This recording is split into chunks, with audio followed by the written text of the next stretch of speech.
बिस्मिल्लाहिर्रहमानिर्रहीम। नाज़रीन, मैं मुस्तंसर हुसैन हूँ। आप यूट्यूब और फेसबुक चैनल देख रहे हैं। आज की खबरों पर नज़र डालेंगे। नाज़रीन, इसराइल का गज़ा पर मुकम्मल कंट्रोल का फैसला जो था उस पर आज अमल दरामद शुरू कर दिया गया है। बहुत ज़्यादा शहादतों की इतलात मौसूल हो रही हैं। और नाज़रीन, आज इमरान खान साहब के बारे में लतीफ़ खोसा साहब ने कहा है कि इमरान खान ईद से पहले घर होंगे। और आज जुनैद अकबर साहब से पब्लिक अकाउंट्स कमेटी की सरबराही से इस्तीफ़ा ले लिया गया है। इसकी डिटेल्स क्या है, इस पर बात करेंगे। नाज़रीन, सबसे पहले बात करते हैं इसराइली हुकूमत की जानिब से गज़ा में फ़ौजी कार्रवाई को वुसअत देने के लिए, मज़ीद इलाकों पर कब्ज़ा करने के लिए जनाब कई सवालात उठाए जा रहे हैं इस पर। और इसराइल की जानिब से आज इस ऑपरेशन का आगाज़ कर दिया गया है। इसराइली वज़ीर आज़म नेतन्याहू ने कहा है कि इसराइली सिक्योरिटी काबीना ने हमास को तबाह करने के लिए बड़े पैमाने पर ऑपरेशन का फ़ैसला कर लिया है। नाज़रीन, आज इसकी इत्तलात जो है वो मौसूल हुई है, जिस पर गज़ा में बहुत ज़्यादा शहादतें हो रही हैं और फ़लस्तीनी और गज़ा के मुसलमान जो हैं वो बहुत ज़्यादा मुश्किलात का सामना कर रहे हैं। नाज़रीन, गज़ा में शदीद बमबारी की गई है। आज की रिपोर्ट है जिसके नतीजे में एक स्कूल को पनाहगाह बनाया गया है, जिसमें 17 अफराद जाँ बहक हुए हैं, जबकि गज़ा की पट्टी पर मुकम्मल नाकाबंदी की हुई है, जिसको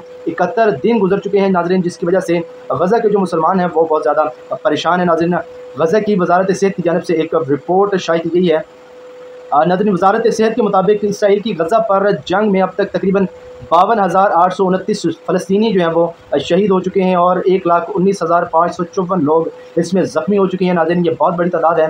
नाज़रीन, जबकि अभी तक मज़ीद शहादतें जो हैं उसकी भी खबरें आ रही हैं। और ख़ुराक की किल्लत जो है उसका बड़ा मसला है गज़ा में। ख़ुराक की किल्लत की वजह से गज़ा के मुसलमान जो हैं वो शहीद हो रहे हैं। और फ़लस्तीनी मुसलमान जो हैं इन पर भी हालात जो हैं वो बहुत ज़्यादा मुश्किल हो गए हैं गज़ा में और फ़लस्तीन में। नाज़रीन, आपको पता होगा कुछ दिन पहले ये बैतुल मुक़द्दस में भी दाखिल हुए हैं। मस्जिद अक्सा को भी इन्होंने नुकसान पहुँचाने की जो है वो कोशिश की है। अब गज़ा में जो है ये फुल स्केल इन्वेजन की तैयारी जो है इन्होंने कर दी है और फ़लस्तीनी और गज़ा के मुसलमानों को इन्होंने शहीद करना शुरू कर दिया, जिस पर आलमी सतह पर अभी तक कोई मौसर आवाज़ नहीं उठाई। नाज़रीन, गज़ा में कैद एक अमरीकी इसराइली फ़ौजी जो है, इसका नाम ईदान अलेक्जेंडर है, जिसको रिहा करने का फ़ैसला किया गया है गज़ा की जानिब से। नाज़रीन, ये अमरीकी आखिरी फ़ौजी था जिसको रिहा करने का आज फ़ैसला किया गया है। गज़ा की हुकूमत और ट्रंप के दरमियान जो है ये मुज़ाकरात आज हुए थे, जिस पर गज़ा की जानिब से कहा गया कि हम इसको रिहा कर देंगे। और ट्रंप ने कहा है कि हम उम्मीद करते हैं कि जो बाकी तमाम यरगमाली हैं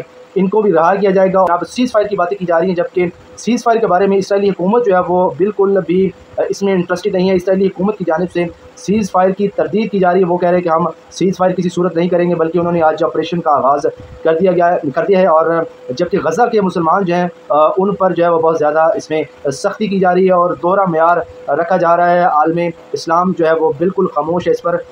नाज़रीन, जंग जो है वो ख़त्म होती हुई नज़र नहीं आ रही। इसराइल ने गज़ा पर जो हमले करने थे वो शुरू कर दिए हैं और इस तरह की इतलात आज मौसूल हो रही हैं। नाज़रीन, इसके बाद बात करते हैं इमरान खान साहब की। इमरान खान साहब के बारे में लतीफ़ खोसा साहब ने कहा है कि इमरान खान साहब जो हैं वो ईद से पहले रिहा हो जाएंगे। नाज़रीन, आज से पहले इस तरह की इतलात मौसूल होती रहती हैं और मुख्तलिफ़ किस्म के दावे जो हैं वो किए जाते हैं।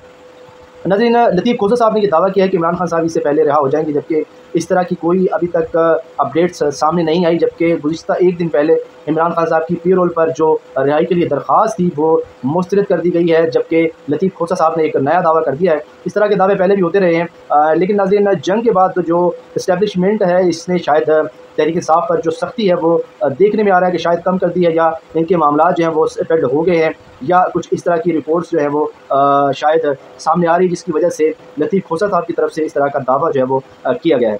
नाज़रीन, इसके बाद जुनैद अकबर साहब का इस्तीफ़ा जो है ये पब्लिक अकाउंट्स कमेटी की सरबराही से लिया गया है। आज जुनैद अकबर साहब के बारे में इमरान खान ने गुज़िश्ता कुछ दिन पहले एक बयान दिया था कि जुनैद अकबर साहब जो है वो केपी से तहरीक शुरू करेंगे और तहरीक की सरबराही का जो है वो जुनैद अकबर साहब को कहा गया है। गुज़िश्ता कुछ रोज़ पहले इमरान खान साहब ने इनको सरबराही दी थी और कहा था कि जुनैद अकबर जो है वो तहरीक का आगाज़ करेगा। और आज इनसे पब्लिक अकाउंट्स कमेटी का जो इस्तीफ़ा दिया गया है, इसकी वजह नाज़रीन आपको बताता चलूँ वो ये है कि जुनैद अकबर साहब जो है वो उनके बारे में कहा जा रहा है कि पब्लिक अकाउंट्स कमेटी पर तवज्जो कम दे और तहरीक पर जो है वो ज़ोर ज़्यादा दे, ताकि तहरीक को अच्छी तरह से चलाया जा सके।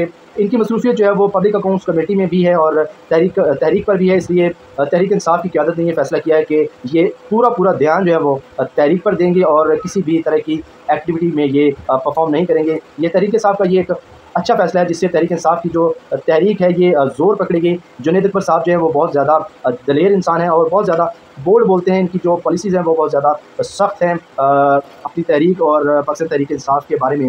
नाज़रीन, अब देखते हैं कि मामला किस तरफ जाते हैं। आने वाले दिनों में कुछ नई अपडेट्स सामने आएंगी। नाज़रीन, अब तक के लिए इतना ही। अपना बहुत सारा ख्याल रखिएगा अपने से। चैनल का भी। अल्लाह हाफ़िज़।